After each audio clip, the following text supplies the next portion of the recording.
ಇನ್ನೂ ಮಕ್ಕಳಾಗ್ಲಿಲ್ಲ ಅಂತ ಯೋಚನೆ ಮಾಡ್ತಿರೋ ದಂಪತಿಗಳೇ, ಇಲ್ಲಿದೆ ನಿಮಗೊಂದು ಸುವರ್ಣ ಅವಕಾಶ. ಗರ್ಭಗುಡಿ IVF ಸೆಂಟರ್ ನಿಮಗಾಗಿ ತಂದಿದೆ the best offer. Free IUI treatment ಜೊತೆಗೆ ಫಸ್ಟ್ ಕನ್ಸಲ್ಟೇಷನ್ ಕೂಡ ಫ್ರೀ ಇದೆ. ತಡ ಯಾಕೆ? ಈಗಲೇ 9108910832 ಗೆ ಕಾಲ್ ಮಾಡಿ ಅಪಾಯಿಂಟ್ಮೆಂಟ್ ನ ಬುಕ್ ಮಾಡಿ. ನೆನಪಿರಲಿ, ಈ ಆಫರ್ ಮಾರ್ಚ್ 31ರವರೆಗೆ ಮಾತ್ರ. ಗರ್ಭಗುಡಿ, ಫಾಸ್ಟೆಸ್ಟ್ ಗ್ರೋಯಿಂಗ್ IVF ಸೆಂಟರ್ ಇನ್ ನಮ್ಮ ಬೆಂಗಳೂರು.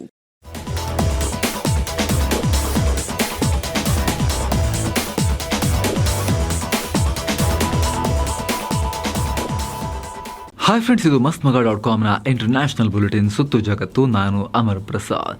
ರಷ್ಯಾದಲ್ಲಿ ಅಧ್ಯಕ್ಷ ಚುನಾವಣೆ ನಡೆದು ಮತ ಎಣಿಕೆ ಕೂಡ ಮುಕ್ತಾಯದ ಹಂತ ತಲುಪಿದೆ. ನಿರೀಕ್ಷೆ ಮಾಡದಂತೆ ಈ ಬಾರಿನೂ ಪುಟಿನ್ಗೆ ದೊಡ್ಡ ಗೆಲುವು ಸಿಕ್ಕಿದೆ. ಈ ಮೂಲಕ 5ನೇ ಬಾರಿಗೆ ರಷ್ಯಾ ಚುಕ್ಕಾಣಿ ಹಿಡಿಯೋದು ಫಿಕ್ಸ್ ಆಗಿದೆ. ಸದ್ಯ ಪುಟಿನ್ 80% ವೋಟ್ ಪಡೆದಿದ್ದಾರೆ ಅಂತ ಮಾಹಿತಿ ಲಭ್ಯ ಆಗಿದೆ. ಈ ಬಗ್ಗೆ ಮಾತನಾಡಿರೋ ಪುಟಿನ್, ಈ ಫಲಿತಾಂಶ ರಷ್ಯಾವನ್ನ ಇನ್ನಷ್ಟು ಸ್ಟ್ರಾಂಗ್ ಮಾಡೋಕೆ ನನಗೆ ಅವಕಾಶ ಕೊಡುತ್ತೆ ಅಂತ ಹೇಳಿದ್ದಾರೆ. ಏನೋ ಪುಟಿನ್ ಬಿಟ್ಟರೆ ಕಣದಲ್ಲಿ 3 ಪ್ರತಿಸ್ಪರ್ಧಿಗಳಿದ್ರು. ಈ ಪೈಕಿ ನಿಕೋಲಾಯ್ ಖಾರಿಟೊನೋವ್ ಕೇವಲ 4% ವೋಟ್ ಪಡೆದಿದ್ದಾರೆ. ಇನ್ನು ಪುಟಿನ್ ಜಯ ಸಾಧಿಸುವ ಮೂಲಕ ಯುಕ್ರೇನ್ ಮತ್ತು ನ್ಯಾಟೋ ರಾಷ್ಟ್ರಗಳಿಗೂ ಮೆಸೇಜ್ ಪಾಸ್ ಆದಂತಾಗಿದೆ. ಮುಂದಿನ ಅನೇಕ ವರ್ಷಗಳವರೆಗೆ ರಷ್ಯಾ ಜೊತೆ ನೀವು ಯುದ್ಧ ಮಾಡಬೇಕು, ಇಲ್ಲ ಶಾಂತಿಯಿಂದ ತಪ್ಪಗಿರಬೇಕು ಅನ್ನೋ ಮೆಸೇಜ್ ರವಾನೆಯಾಗಿದೆ. ಮತ್ತೊಂದು ಕಡೆ ದಿವಂಗತ ಅಲೆಕ್ಸಿ ನಾವಲ್ನಿ ವಿಚಾರವಾಗೂ ಕೂಡ ಪುಟಿನ್ ಮಾತನಾಡಿದ್ದಾರೆ. ನಾವಲ್ನಿ ಜೈಲಿನಲ್ಲಿ ಸಾಯೋ ಕೆಲವೇ ದಿನಗಳ ಮುನ್ನ ಅವ್ರನ್ನ ಜೈಲಿನಿಂದ ರಿಲೀಸ್ ಮಾಡೋ ಬಗ್ಗೆ ಡಿಸೈಡ್ ಮಾಡಿದ್ದೆ, ಆದರೆ ಅಷ್ಟರೊಳಗೆ ಅವರು ಮೃತಪಟ್ಟುಬಿಟ್ರು ಅಂತ ಹೇಳಿಕೆಯನ್ನು ಕೊಟ್ಟಿದ್ದಾರೆ. ಈ ಮೂಲಕ ಅಲೆಕ್ಸಿ ಬೆಂಬಲಿಗರಿಗೆ ತಮ್ಮ ಮೇಲೆ ಸಾಫ್ಟ್ ಕಾರ್ನರ್ ಬರೋ ಥರ ಪ್ರಯತ್ನವನ್ನು ಪಟ್ಟಿದ್ದಾರೆ ಪುಟಿನ್ ಮಹಾಶಯ. ಅರುಣಾಚಲ ಪ್ರದೇಶದ ಬಗ್ಗೆ ಈಗ ಚೀನಾ ಸೇನೆ ಕೂಡ ಮೊಂಡಾಟವನ್ನು ಪ್ರದರ್ಶಿಸಿದೆ. ಇದು ನಮ್ಮ ಜಾಗ ಅಂತ ಗುಟುರು ಹಾಕಿದೆ. ಅರುಣಾಚಲ ಪ್ರದೇಶ ಚೀನಾಗೆ ಸೇರಿದ್ದು, ಅದು ಚೀನಾ ಟೆರಿಟರಿಯ ಅವಿಭಾಜ್ಯ ಅಂಗ ಅಂತ ಚೀನಾ ಸೇನೆ ಹೇಳಿದೆ. ಚೀನಾ ರಕ್ಷಣಾ ಸಚಿವಾಲಯ ಈ ಹೇಳಿಕೆಯನ್ನು ಕೊಟ್ಟಿದೆ. ಅರುಣಾಚಲ ಪ್ರದೇಶ ಭಾರತಕ್ಕೆ ಸೇರಿದು ಅನ್ನೋದನ್ನು ಚೀನಾ ಯಾವತ್ತೂ ಒಪ್ಪಲ್ಲ, ಅದನ್ನು ತೀವ್ರವಾಗಿ ವಿರೋಧಿಸುತ್ತೆ. ಸೋ ಕಾಲ್ಡ್ ಅರುಣಾಚಲ ಪ್ರದೇಶವನ್ನು ಭಾರತ ಅಕ್ರಮವಾಗಿ ಸ್ಥಾಪಿಸಿದೆ, ಅದು ನಮ್ಮ ಜಾಗ ಅಂತ ಡ್ರ್ಯಾಗನ್ ಬಾಯಿ ಬಡ್ಕೊಂಡಿದೆ. ಮಾರ್ಚ್ 9ನೇ ತಾರೀಕು PM ನರೇಂದ್ರ ಮೋದಿ ಅರುಣಾಚಲ ಪ್ರದೇಶಕ್ಕೆ ಭೇಟಿ ಕೊಟ್ಟಿದ್ರು. ಈ ವೇಳೆ ಸಾಕಷ್ಟು ಅಭಿವೃದ್ಧಿ ಯೋಜನೆಗಳನ್ನು ಉದ್ಘಾಟಿಸಿದ್ರು. ಜೊತೆಗೆ ಸೆಲಾ ಟನಲ್ಗೆ ಗ್ರೀನ್ ಸಿಗ್ನಲ್ ಕೂಡ ನೀಡಿದ್ರು. ಈ ಟನಲ್ ಅನ್ನ ಅಸ್ಸಾಂನ ತೇಜ್ಪುರ್ ಮತ್ತು ಅರುಣಾಚಲ ಪ್ರದೇಶಕ್ಕೆ ಸಂಪರ್ಕ ಕಲ್ಪಿಸೋಕೆ ನಿರ್ಮಾಣ ಮಾಡಲಾಗಿತ್ತು. ಇದರಿಂದ ಚೀನಾ ಬಾರ್ಡರ್ನಲ್ಲಿ ಬರೋ ತವಾಂಗ್ಗೆ, ಅರುಣಾಚಲ ಪ್ರದೇಶದ ತವಾಂಗ್ಗೆ ಬೇಗ ತಲುಪೋಕೆ ಸಾಧ್ಯ ಆಗ್ತಾ ಇತ್ತು. ಹೀಗಾಗಿ ಚೀನಾಗಿದು ಡೈಜೆಸ್ಟೇ ಆಗದೆ ಭಾರತವನ್ನ ಖಂಡಿಸಿತ್ತು. ಆಗ ಭಾರತದ ಪ್ರಧಾನಿ ಹೋಗಂಗಿಲ್ಲ, ವಿವಾದಿತ ಜಾಗ ಇದು ಅಂತ ಹೇಳಿತ್ತು. ಭಾರತದ ನಡೆಯಿಂದ ಗಡಿ ಸಮಸ್ಯೆ ಜಾಸ್ತಿ ಆಗುತ್ತೆ ಅಂತೆಲ್ಲ ಚೀನಾ ಹೇಳಿತ್ತು. ಭಾರತ ತಿರುಗೇಟನ್ನು ಕೊಟ್ಟಿತ್ತು. ಈಗ ಚೀನಾದ ಸೇನೆ ಕೂಡ ಅರುಣಾಚಲ ಪ್ರದೇಶದ ಬಗ್ಗೆ ಮತ್ತೆ ಮಾತನಾಡಿದೆ.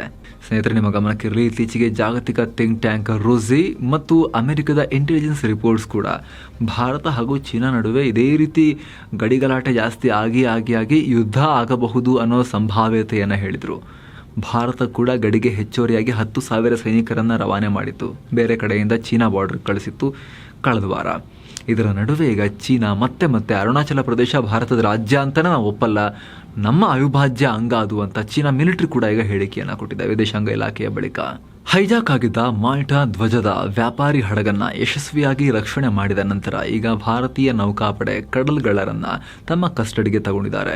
ಕಾರ್ಯಾಚರಣೆ ವೇಳೆ ಸಿಕ್ಕಿಬಿದ್ದ 35 ಸೊಮಾಲಿ ಕಡಲ್ಗಳ್ಳರನ್ನ ಭಾರತಕ್ಕೆ ಕರ್ಕೊಂಡ್ಬರಲಾಗ್ತಾ ಇದೆ.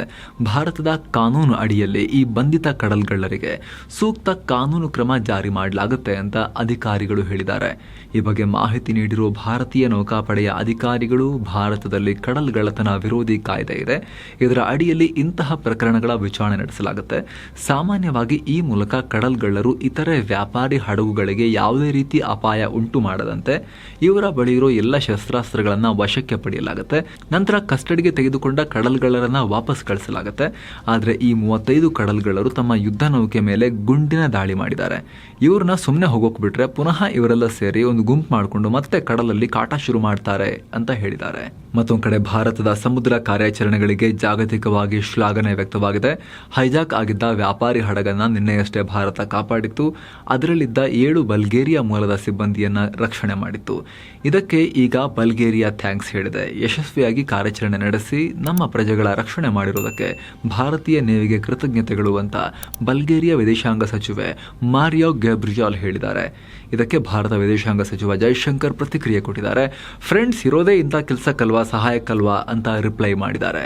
ಮುಂಬರುವ ಲೋಕಸಭಾ ಚುನಾವಣೆಯಲ್ಲಿ ಪಿಎಂ ಮೋದಿ ಮತ್ತೆ ಅಧಿಕಾರಕ್ಕೆ ಬರಲಿ ಅಂತ ಬ್ರಿಟನ್ನಲ್ಲಿರೋ ಮೋದಿ ಬೆಂಬಲಿಗರು ಬೃಹತ್ ಕಾರ್ ರ್ಯಾಲಿ ಮಾಡಿದ್ದಾರೆ. ಲಂಡನ್ನ ಬಿಜೆಪಿಯ ಓವರ್ಸೀಸ್ ಫ್ರೆಂಡ್ಸ್ ತಂಡ ಈ ರ್ಯಾಲಿ ಇಟ್ಕೊಂಡಿತ್ತು. ರ್ಯಾಲಿಯಲ್ಲಿ ಸುಮಾರು 250 ಕಾರ್ಗಳು ಭಾಗಿಯಾಗಿದ್ವು. ಈ ವೇಳೆ ಪದ್ಮಶ್ರೀ ಪುರಸ್ಕೃತ ಬ್ರಿಟನ್ನ ಮಾಜಿ ಸಂಸದ ಬಾಬ್ ಬ್ಲ್ಯಾಕ್ಮ್ಯಾನ್ ಅವರು ಲಂಡನ್ನ BAPS ಸ್ವಾಮಿನಾರಾಯಣ್ ಮಂದಿರದಲ್ಲಿ ರ್ಯಾಲಿ ಉದ್ದೇಶಿಸಿ ಮಾತನಾಡಿದರು.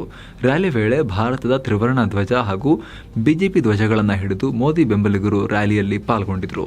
ಭಾರತದ ವಿರುದ್ಧ ಮುಯ್ಜು ಕಾರಣದಿಂದಾಗಿ ಮುನಿಸಿಕೊಂಡು ಮುಜುಗರಕ್ಕೀಡಾಗಿರೋ ಮಾಲ್ಡೀವ್ಸ್ ಮುಂಬರುವ ಏಪ್ರಿಲ್ 21ರ ಸಾರ್ವತ್ರಿಕ ಚುನಾವಣೆಗೆ ರೆಡಿಯಾಗ್ತಾ ಇದೆ. ಆದರೆ ಮಾಲ್ಡೀವ್ಸ್ನ ಸಾರ್ವತ್ರಿಕ ಚುನಾವಣೆಗೆ ಭಾರತ ಸೇರಿದಂತೆ ಶ್ರೀಲಂಕಾ ಹಾಗೂ ಮಲೇಷ್ಯಾಗಳಲ್ಲೂ ಕೂಡ ಮತದಾನ ಪೆಟ್ಟಿಗೆ ಇಡ್ತೀವಿ ಅಂತ ಮಾಲ್ಡೀವ್ಸ್ ಚುನಾವಣಾ ಆಯೋಗ ಹೇಳಿದೆ.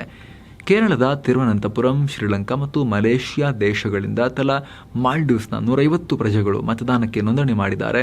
ಹೀಗಾಗಿ ಮತಪೆಟ್ಟಿಗೆ ವ್ಯವಸ್ಥೆ ಮಾಡ್ತೀವಿ ಅಂತ ಮಾಲ್ಡೀವ್ಸ್ ಚುನಾವಣಾ ಆಯೋಗದ ಪ್ರಧಾನ ಕಾರ್ಯದರ್ಶಿ ಹಸನ್ ಜಕಾರಿಯಾ ಹೇಳಿದ್ದಾರೆ.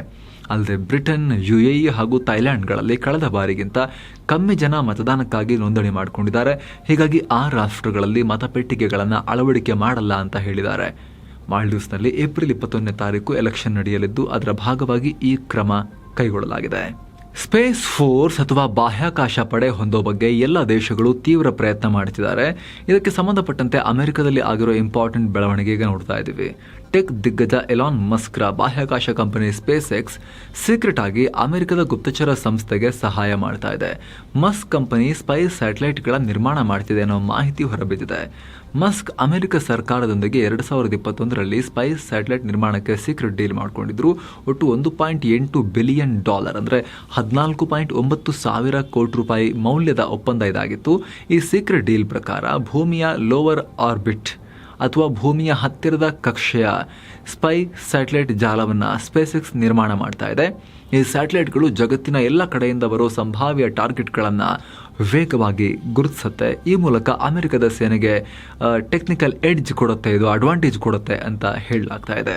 ಮತ್ತೊಂದು ಕಡೆ ಗಾಜಾ ಕದನ ವಿರಾಮಕ್ಕೆ ಒಪ್ಪದ ಇಸ್ರೇಲ್ ಪ್ರಧಾನಿ ಬೆಂಜಮಿನ್ ನೆತನ್ಯಾಹು ವಿರುದ್ಧ ಅಮೆರಿಕದ ಸೆನೆಟ್ನ ಲೀಡರ್ ಚಕ್ ಶುಮರ್ ಅಸಮಾಧಾನ ಹೊರಹಾಕಿದ್ದಾರೆ. ನೆತನ್ಯಾಹು ಪ್ರಧಾನಿ ಹುದ್ದೆಯಲ್ಲಿದ್ದು ತಮ್ಮ ಕಾರ್ಯವನ್ನು ಮರೆತಿದ್ದಾರೆ. ಹೀಗಾಗಿ ಇಸ್ರೇಲ್ನಲ್ಲಿ ಚುನಾವಣೆ ಆಗಬೇಕು ಅಂತ ಒತ್ತಾಯ ಮಾಡಿದ್ದಾರೆ.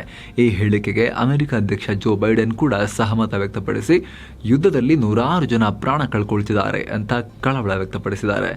ಆದರೆ ಇದಕ್ಕೂ ಖಾರವಾಗಿ ಪ್ರತಿಕ್ರಿಯಿಸಿರೋ ನೆತನ್ಯಾಹು ಹಮಾಸ್ನೊಂದಿಗೆ ಯುದ್ಧ ನಡಿಬೇಕಾದ್ರೆ ಈ ಹೇಳಿಕೆಗಳು ಅನಗತ್ಯ, ಈ ಮಾತೆಲ್ಲ ಬೇಡ ಅಂತ ಅಮೆರಿಕಾಗೆ ತಿರುಗೇಟು ಕೊಟ್ಟಿದ್ದಾರೆ. ಅಂದಹಾಗೆ ಗಾಜಾ ಕದನ ವಿರಾಮ ಒಪ್ಪಂದಕ್ಕೆ ಅಮೆರಿಕ ಒತ್ತಾಯಿಸಿದ ಬಳಿಕ ಇಸ್ರೇಲ್ ಕೂಡ ಸಹಮತಿ ಕೊಡುತ್ತೆ ಅಂತ ಹೇಳಲಾಗ್ತಾ ಇತ್ತು. ಆದರೆ ಈಗ ಇಸ್ರೇಲ್ ಯುದ್ಧವನ್ನ ಕಂಟಿನ್ಯೂ ಮಾಡೋದು ಪಕ್ಕಾ ಅಂತ ನೆತನ್ಯಾಹು ಹೇಳಿಕೆಯಿಂದ ಕನ್ಫರ್ಮ್ ಆಗ್ತಾ ಇದೆ. ಸೊ ಫ್ರೆಂಡ್ಸ್, ಇದಾಗಿತ್ತು ಇವತ್ತಿನ ಜಗತ್ತಿನ ಸುತ್ತಾಟ. ಮತ್ತೆ ಭೇಟಿ ಆಗ್ತಿರೋಣ. ನಮಸ್ತೆ.